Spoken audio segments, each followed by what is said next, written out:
maybe like 7 times. Really? That's quite impressive. I know, I couldn't believe my eyes.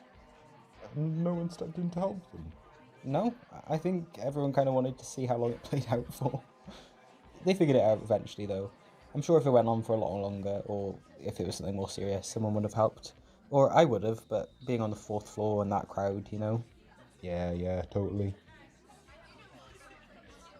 Hey, is he okay over there? Hmm? In the corner. He's got his hands over his ears and eyes closed. Oh.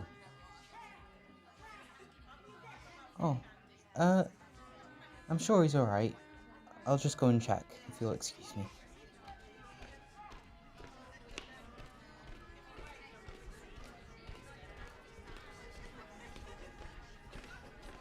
Hey, sweetheart, you okay? Love? Little one? Can you hear me, Pumpkin? Alright, I think we should get you home. Today's been a big day for you. Here, is it okay if I touch you? If I just put my hand here on your knee, is that okay? Okay, well, you didn't react, but from what I can tell, I think you're comfortable with that. I know sometimes being close to someone you trust can help ground you, or just make you feel safer. Hopefully that works this time too.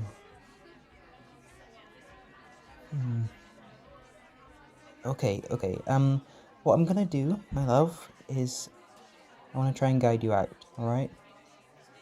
I know physically it would probably be simpler just to lift you up and take you, but I don't want you to feel like I'm taking away your options when you're in such a vulnerable state. So I'm just going to help you walk. That way you can choose to stop at any time. Can I help you up? I'm just going to hold your little hands in mine and gently pull you to your feet. It's okay, darling. I've got you. Oh. There. Good boy. Well done, sweetheart. We're going to walk over to the door now. We're going to be passing by my friend, who I'll let know that we're leaving. You've met him a few times, including earlier today, so hopefully this will be okay for you. Here we go. Slow, easy steps, love bug.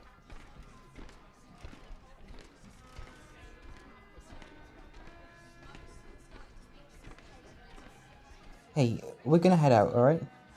Yeah, sure. Is everything okay? Yeah, it will be. Just gonna make our way home for the night. What, all the way down the other end of the street?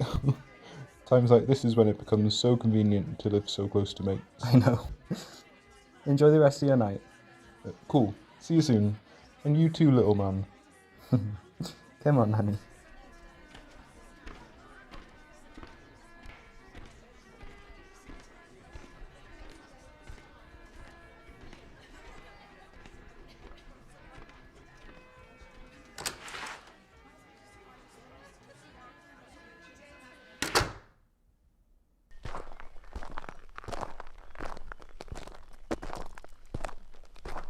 There we are. It's a little quieter out here, isn't it?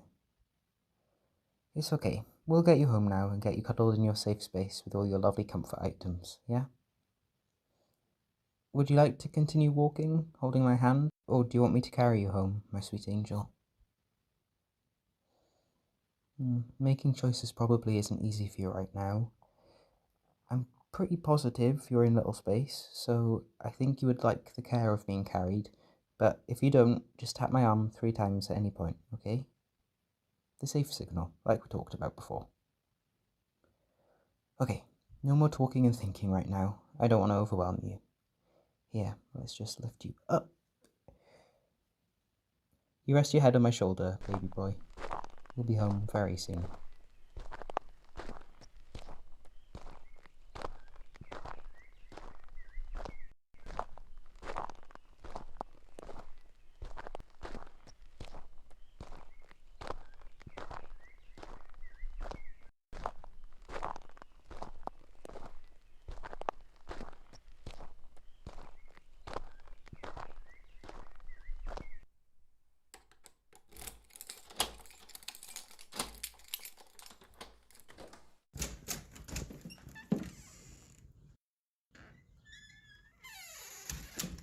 Alright, I'm going to sit you down just here so I can take your shoes off for you.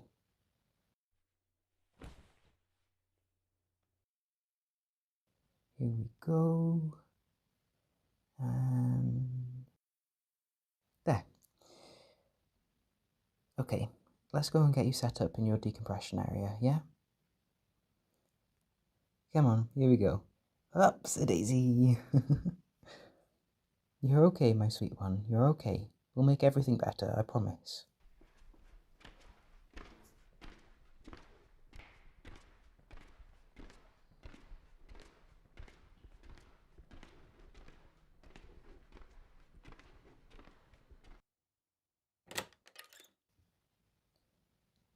Okie dokie, so let's get you sat down here in the fort. Let's make sure the pillows are just as you like them. There, how's that? And would you like your weighted blanket? Where is it? Oh, right here. Here we go. Ah, there we are. Does that feel nice? Like a strong hug, right? I can see you relaxing a little bit already. That's good, baby. That's so good. Okay, next. Lighting? Which would you like? Fairy lights? Ocean lights? Stars, maybe? Can you point, or just look at the ones you'd like, my darling? Wonderful. Thank you so much, sweetheart. Here we go. You're doing so well, baby boy. I'm so proud of you. Alright, the next thing, we need plenty of stuffies, right? Here, I'm just going to grab the pile from your bed and you can cuddle as many of them as you like.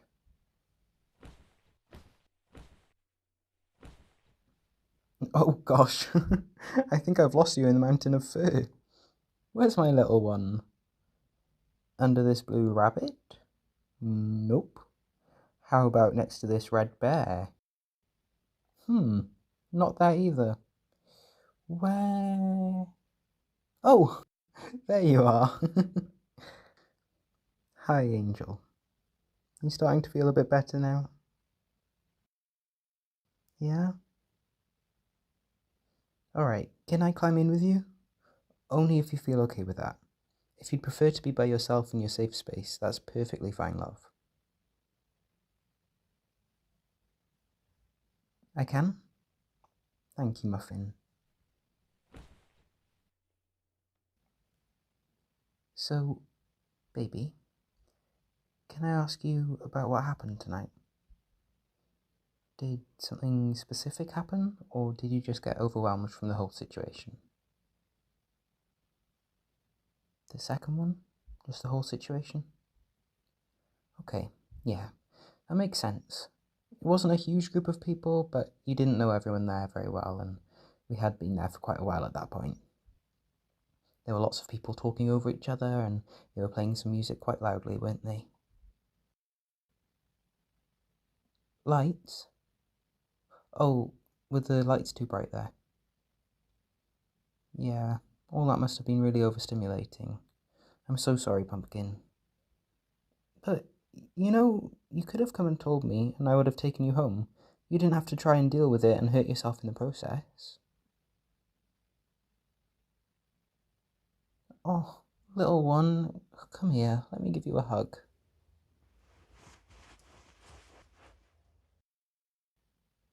I never want you to make yourself uncomfortable or put yourself in a situation where you feel vulnerable or unsafe just because you think you'd ruin my fun or something like that. You know what would always ruin my fun? Knowing that my little boy is feeling alone or scared or just isn't having a good time. Yeah? So, from now on, can you promise to try your best to come and tell me how you're feeling before it gets too much for you?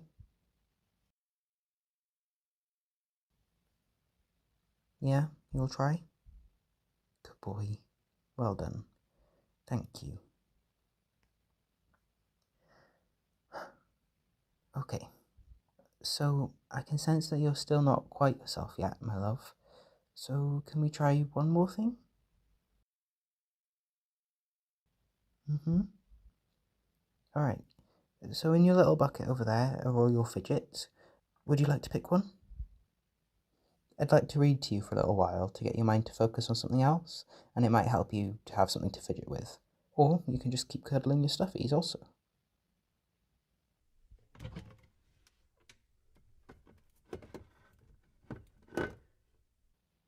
Perfect.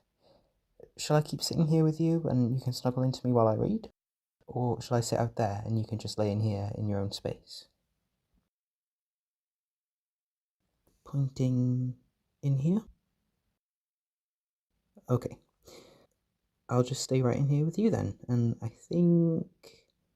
Ah, yes. We left a few books over here last time. Which one do you think? Do you want me to choose, sweetheart? Okay. Well, I know that this one always made me feel happy and cozy when I was younger. What do you think? Can you read the title, Pumpkin? No? Is my little one feeling shy? Aw. Okay, well, then I'll read it for you. The Tale of Peter Rabbit.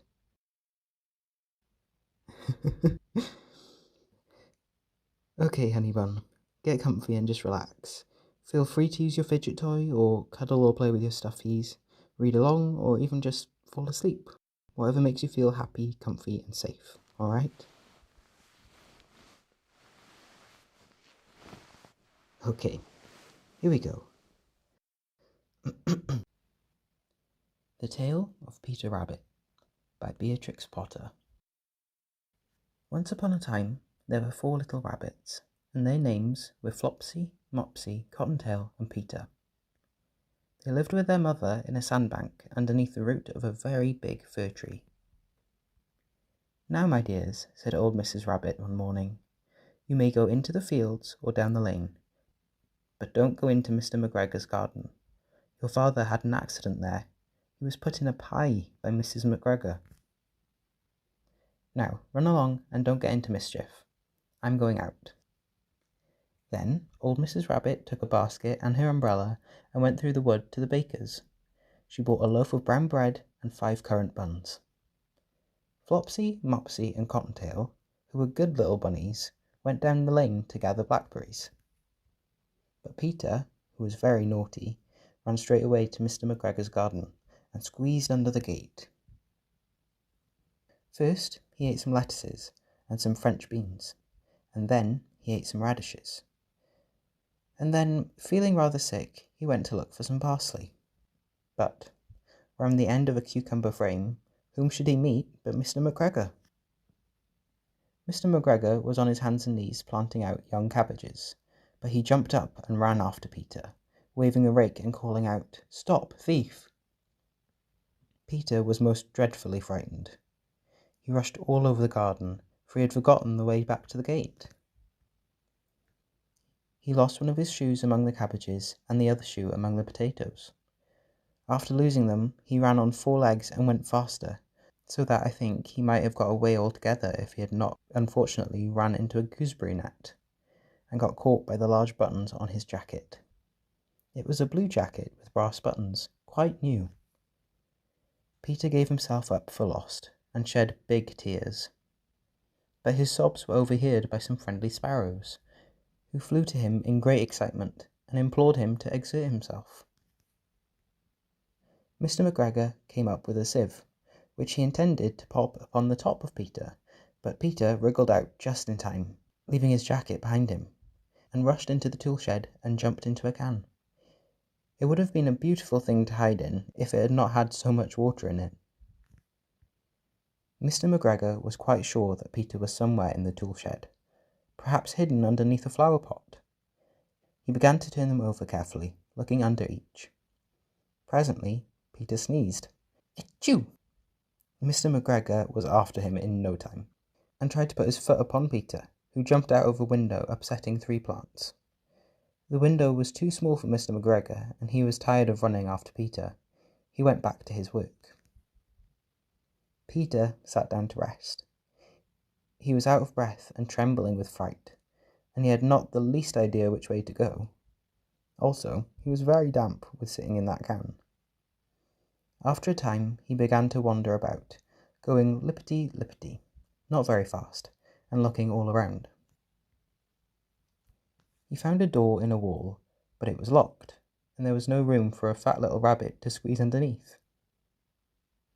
An old mouse was running in and out over the stone doorstep, carrying peas and beans to her family in the wood.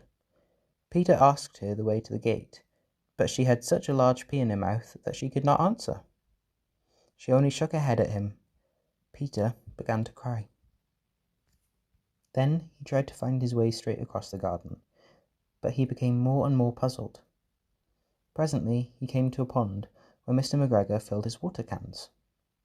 A white cat was staring at some goldfish. She sat very, very still, but now and then the tip of her tail twitched as if it were alive. Peter thought it was best to go away without speaking to her. He had heard about cats from his cousin, little Benjamin Bunny. He went back towards the tool shed, but suddenly, quite close to him, he heard the noise of a hoe. Scritch, scratch, scratch, scritch. Peter scuttered underneath the bushes, but presently, as nothing happened, he came out, and climbed upon a wheelbarrow and peeped over. The first thing he saw was Mr. McGregor hoeing onions. His back was turned towards Peter, and beyond him was the gate. Peter got down very quietly off the wheelbarrow and started running as fast as he could go along a straight walk behind some blackcurrant bushes. Mr. McGregor caught sight of him at the corner, but Peter did not care. He slipped underneath the gate and was safe at last in the wood outside the garden. Mr. McGregor hung up the little jacket and the shoes for a scarecrow to frighten the blackbirds. Peter never stopped running or looked behind him until he got home to the big fir tree. He was so tired that he flopped down upon the nice soft sand on the floor of the rabbit hole and shut his eyes. His mother was busy cooking. She wondered what he had done with his clothes. It was the second little jacket and a pair of shoes that Peter had lost in a fortnight. I am sorry to say that Peter was not very well during the evening. His mother put him to bed and made some chamomile tea, and she gave a dose of it to Peter. 1 tablespoonful to be taken at bedtime. But Flopsy, Mopsy and Cottontail had bread and milk and blackberries for supper. The end. Aww. Sleepy baby boy. I'm so glad you're feeling better now. I hate that you have to deal with all of this. I mean, being neurodivergent makes up a big part of who you are, and I love you so much for who you are, but I just wish you didn't have to go through some of the struggles it comes with. But you're my strong little warrior, and I'm so proud of you. Come on, let's just gently lift you up out of here and into your lovely little bed. Let's make sure we bring some of these stuffies with you.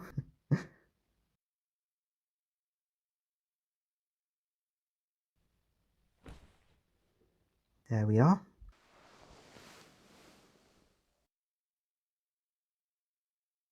All tucked in and already fast asleep.